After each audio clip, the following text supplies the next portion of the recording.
Today we will explain a film released in 2017 titled Instant Death. The film begins by showing John, a retired Special Forces officer, discussing his current mental condition with his psychiatrist. Despite spending most of his time alone, the psychiatrist suggests that he visit his daughter and granddaughter for the sake of his mental health.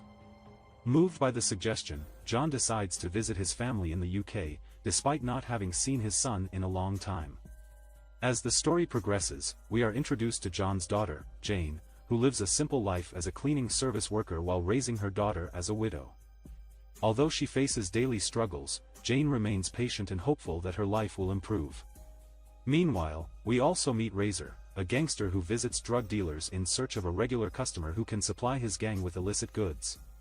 The lives of these characters intersect as John arrives in the UK to meet his daughter and granddaughter, unaware of the dangers that Razor and his gang pose. Upon arriving in the UK to meet his daughter and granddaughter, John first visits his wife's grave to make a promise to always protect their daughter. He then contacts his old friend Neil, a retired colonel, and sets up a meeting to catch up. In the meantime, Razor and his gang continue their search for a rival drug dealer. They eventually find their target and execute him to eliminate competition in their market. John witnesses the violent scene and becomes a target for Razor and his men, who pursue him without knowing that he is a highly skilled ex-soldier. Unaware of John's abilities, Razor's men chase him, but John manages to fight back and eliminate them. In response, Razor vows to take revenge on John for his actions. When John arrived at his daughter's flat, he was welcomed with a warm hug from Jane, whom he hadn't seen in a long time. He promised never to leave her alone again. The next day, John took his granddaughter to school and went grocery shopping. Unbeknownst to him, he was being followed by gangsters. The gangsters reported John's whereabouts to Razor, who then showed up at the flat. He offered them drugs as payment for the information.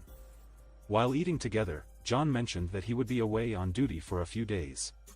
Jane looked sad at the news, and John gave his granddaughter a pendant as a memento of him and her late grandmother. Jane worried about her father's safety and asked him to promise to return safely for the sake of their family. After John left Jane's place, Razor and his gang followed him and decided to take revenge by torturing John's family. They easily entered Jane's flat and started harassing her. Razor even did something heinous to John's granddaughter and recorded the whole thing. While torturing John's family, Razor saw a photo of John wearing a special army uniform on his granddaughter's locket, which made him realize that John was not an ordinary man. Meanwhile, Colonel Neil approached John and took him to a safe house. There, John was devastated to learn that his granddaughter had been killed. Colonel Neil then took him to the morgue to see her body. John demanded to know who had done this, and Jane told him that it was the gangster who ruled their flat. John was determined to seek revenge and wasted no time in leaving to settle the score. Razor, realizing that his life was in danger, asked one of his men to take over the tower area while he disappeared for a while. Meanwhile, John went to Jane's flat to inspect the crime scene that had already been investigated by the police. Unfortunately, he found a policeman who wasn't forthcoming with any information. As he was leaving, John encountered Razor's men, who had been tasked with taking over the tower area. He inquired about the location of Razor's headquarters and his gang, and because they were afraid of him, Razor's men quickly revealed their hideout in a nightclub. John confronts Calder, the boss of Razor and the biggest drug dealer in the area, at Razor's headquarters. Despite Calder's order to ambush John, he manages to overpower Calder's men. Calder begs for mercy and admits that he did not order Razor to harm John's family, but John shows no mercy to those who have hurt his loved ones. The police arrive at the club and discover the massacre committed by John. The police chief contacts Colonel Neil for more information on the killer. Colonel Neil warns that John is a dangerous killing machine, and doubts that the police would be able to handle him. On the other hand, after getting a call from Calder's cell phone which was now in John's possession, Razor decided to flee. John warned Razor of impending danger, but Razor did not fear his bluff. He then met with an assassin named Cooper and offered to collaborate on a new business venture, but Cooper refused, knowing that Razor was being hunted by a highly dangerous killer. Razor was quite astute and wily, realizing that John would try to track him down through the cell phone he was using. So, he left the cell phone in Cooper's headquarters, ensuring that John would enter the tiger's den to search for it. Prior to leaving Cooper's headquarters, Razor also instructed some of his men to keep an eye on the area. As expected, when Razor left Cooper's place, John arrived and attacked the headquarters, presuming that Razor was still there.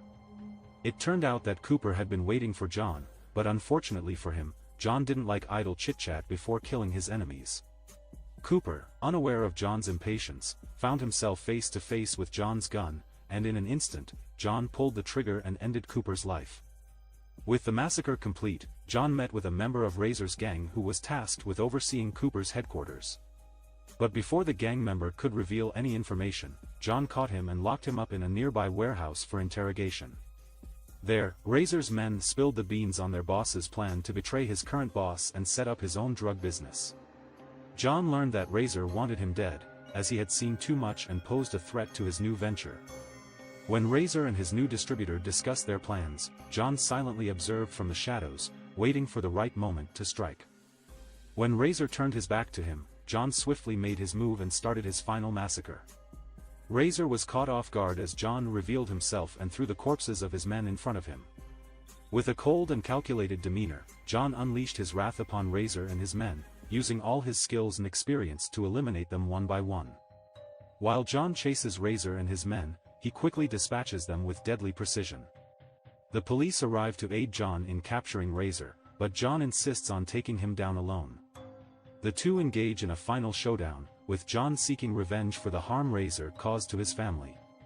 During the fight, Razor reveals that he had taken the pendant that John gave to his granddaughter as a trophy, showing his twisted satisfaction in killing a child.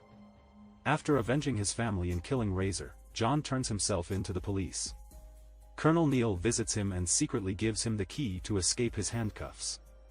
John chooses to accept his punishment, but the colonel knows that he will always be a hero in his eyes. The final scene shows Jane, John's daughter, talking to him on the phone. She is overjoyed to hear his voice and know that he has avenged their family. John asks how she is doing and tells her to take care of herself before abruptly ending the call. He disappears, leaving behind a legacy of justice and vengeance. The moral of the story is that when seeking revenge, make sure to bring enough bullets and don't forget to always check your pockets for spare keys in case you get arrested.